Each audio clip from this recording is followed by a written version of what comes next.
Welcome to the live stream. I'm Mitch Goldberg. You're watching Be the Boss of Your Money. Interest rates finally retreat on extreme pessimism. We're wondering if it's time for stocks to bounce on extreme pessimism. And we're going to take a look at how the major averages did, the VIX over 20, what that means to you. A couple of other important things to get you on your way for the week. Oh, and we have a ton of earnings reports coming out this week also. But we mustn't focus so much just on short term earnings reports. We need to focus on what's important. So let me roll the intro. We're going to have a good, quick show. Here we go.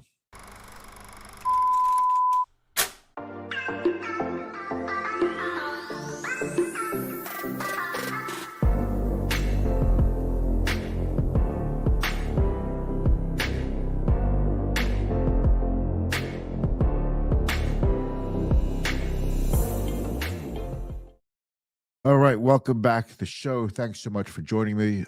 By the way, before we get started, if you're interested in a one-on-one conversation with me regarding your investments, your portfolio, your ability to hit retirement, are you ready for retirement? What do you need to do now to get ready for retirement if you're in retirement?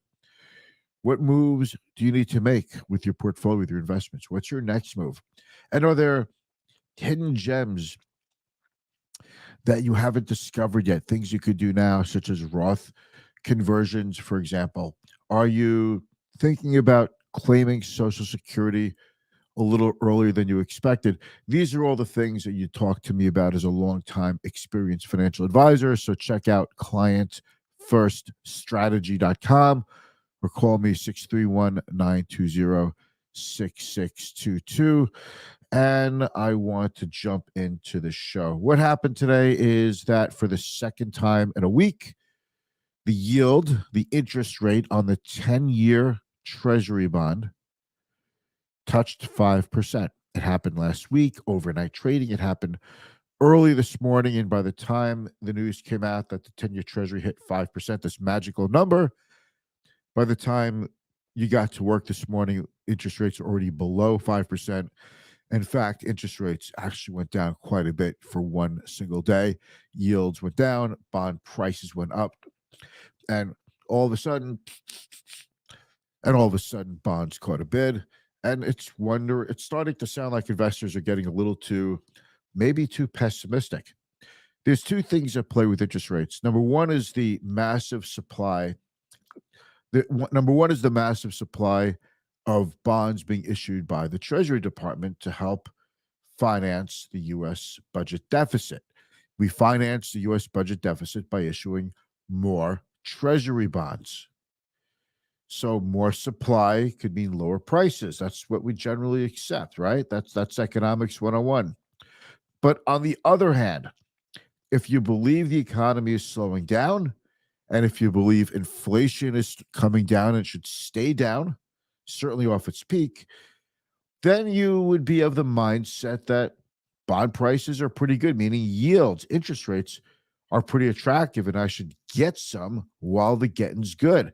So it's just we're bouncing back and forth. Too much supply, higher rates, economy slows down, interest rates go lower.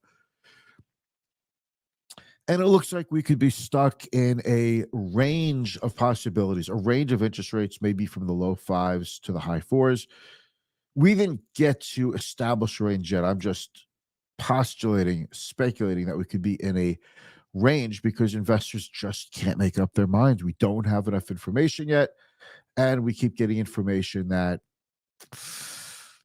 tells you a different story one way or the other every day, every single day. So this is why it's so hard to be an investor. Now, if you're a long-term investor and you recently, so we talked about this, the 10-year 5% zero coupon bond, meaning you put about $58,000 into it, you walk away with $100,000 guaranteed in 10 years, is a pretty good bet to meet your bogey for the fixed income component of your portfolio. The nice thing about that is you don't have to worry about reinvestment risk. You don't have to worry about interest rates falling. You just leave it alone and your money's reinvested automatically because it's a zero coupon bond. That's the way they work. We can get more into how zero coupon bonds work if you'd like to get into that. The interest you pay, the taxes on the interest you pay every year, called phantom income tax, but you don't pay state income taxes. And by the time the bond matures, you pretty much owe no more taxes. So this is a really good way to say that if you just want to hit a 5% bogey over the next 10 years for all or a portion of the fixed income allocation of your portfolio, when you do your IPS, your investment policy statement, you have such good alternatives today.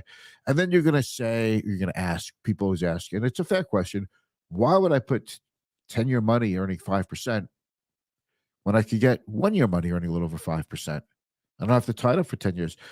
I'll tell you why. Because the 1 year at 5% could dip down to 3 or 4% or lower. And then it'll make that 5% 10-year look very attractive when the yield on that drops. Okay, so it's just, if you like a yield now, you could lock it in for a long period of time, well over 5% for 30 years, for 20 years. I know that's a long time for people to go out, but if that meets your bogey for the long term and you're just trying to make 7% return on a portfolio, and you could lock a lot of it up in 5% guaranteed, that is not a terrible place to be. Now, there is inflation, so maybe you wouldn't put all your money into 10 and 20 and 30-year bonds, and you would still have some money in 1 year, 2 year, 3 year, 4 year, 5 year treasury bonds as well, as an example. And then you could put the rest of the money into stocks. Very simple. What I don't like to do, I don't like to get into esoteric investments. I don't like to get into structured notes or investments with collars on them. If you're really worried about volatility in the market or the market going down, then you have more money in cash or you have more money in short-term bonds, less money in stocks. But I find that when investors get into these complicated, esoteric investments, they very often don't work out as expected. They work out based on interest rates remaining at a certain rate, markets moving at a certain pace. But then things happen and all of a sudden they don't work out, they blow up, and it takes forever or maybe never for you to get your money back in these things. So I just really stick with plain vanilla and I avoid complicated investments. Investments that require this much, that much, like paperwork of disclosure, like this much, I would rather avoid. It just, if you have to explain it that way and have the client sign away their life with that many disclosures that, the client's never going to read all those, is it really even worth it? Just to me, it's like, why bother? Not for me. Plus, esoteric investments often have higher fees, expenses, and often have substantial upfront costs. Yeah. I know I'm going on a rant here, but I'm just a plain vanilla guy. Vanilla, in fact, is my favorite flavor of ice cream. Well, I do like it with some hot fudge and those maple walnuts. Oh, that is like really good stuff. And some crushed teeth bar. Oh man. All right, I'm totally digressing. So let's take a look at how the major averages did. Pop myself up in the corner. Let me take out the social media icons. If you want to have a one-on-one with me, by the way, you can check me out at clientfirststrategy.com. Call me 631-920-6624, and we'll look at your portfolio. We'll see if there's anything you need to do to, make sure you're getting to where you got to go. Really, all we can do is make sure you've taken all necessary steps for your situation, come up with a plan that you could stick with, right? A plan that takes into account up markets, down markets, and your own personal psychology, so you don't bail out of the market every time the market goes down. Because if you do that, what good is even trying, right? You're just going to sell every time the market goes down, and it goes down. You'll buy everything back every time the market goes up, and then you sell again when it goes down. And you're just like in this constant state of losing money in the market because of a really bad psychological bent that we need to fix. We can fix it. We can do it. Okay. Dow down 190 after a tough week last week. Nasdaq was up a drop, up 34 points. That's 0.27%, not a big deal. S&P was off a tad bit, down 0.17%, not a big deal, 7 points. Gold was off a little. It's been on a tear. I'm not. It doesn't mean anything one way or the other. Oil was down $2, which is interesting that Chevron announced a takeover of Hess. If you want to buy those nice Hess trucks, you have to actually buy them online now, but that's a whole other story. Um, so even with the big takeover of Chevron buying Hess, and last week ExxonMobil bought Pioneer, oil can't hold a bid. Oil stocks can't seem to hold a bid. And what is the deal with that? Is it that really oil is kind of at the end of its useful life over the next maybe 10 or 20 years? You have to ask yourself, about a year ago now, I think about a year ago, Chevron announced a massive stock buyback for roughly $75 billion, which at the time represented 25% of the company shares. Basically, Chevron announced that it is liquidating itself. And that was taken as a sign that they know that the oil industry is pretty much on its way out, like the buggy whip industry. Electric cars, electrification of everything, solar power, alternative power. Oil would still be in the mix, but as far as a surface fuel, a lot less. Doesn't mean that oil and natural gas won't be components in fertilizer and plastics and everything else that is under the sun that's made. Everything uses petroleum products. But having said that, you see that now these large companies are trying to keep up with each other with acquisitions. That speaks well for the oil patch, except the oil patch stocks just don't seem to be able to catch a bid. Chevron's been around 160 or so for a really long time, give or take a few bucks. I don't see that changing anytime soon, and maybe it will. That's just my opinion. Let's go back here and up here. Okay. And the big news of the day, the 10-year yield down to 4.84. It was 5, and by the end of the day, down to 4.84. That's a really big drop in a day. That's a pretty substantial move lower. And the VIX is over 20. I've always said that over 20 is a demarcation line where investors are worried. They worry more until you get to about 30, 35. Then it's capitulation, and then the VIX goes down and stocks go up.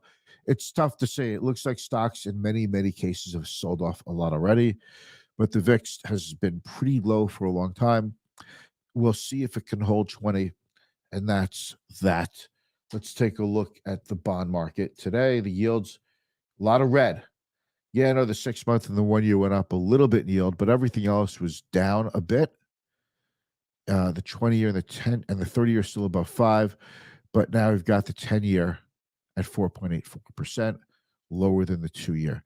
For a little bit there, it started to look like the yield could become normalized again, not inverted, but normal, where short-term rates are below longer-term rates.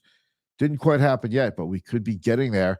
And the betting with the 2-year yield coming down, only down to 5.047%. The betting is, guys, that we could see a rate cut in the second half of 2024, maybe early in the second half. I follow the Fed Watch tool that the Federal Reserve keeps track of, and that's becoming the consensus. We'll see what happens. We've got earnings from Amazon, Microsoft. It's a whole host of companies this week. The point is not to go over every single company that's coming with earnings. We'll see what they are as they come out. I want to give you the broad strokes.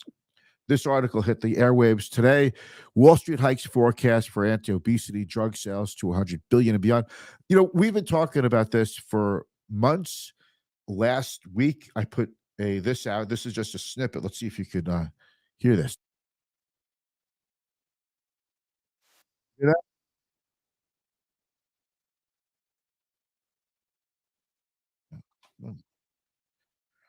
All right. Well, I'll tell you what. $100 billion industry. You hear me just say that? All right. If you could go back, go back into my timeline on Facebook or Instagram or LinkedIn, and you'll see it's like a 1-minute synopsis of my talk about Ozempic and the weight loss, how weight loss from the GLP drugs could actually impact the economy in a big way. And in the copy of the post, I linked to an article about Walmart and another company about airlines, another article about airlines, how the savings for airlines from lighter passengers could be a big boon to them in fuel savings, and how Walmart is noticing a change in uh, snack sales.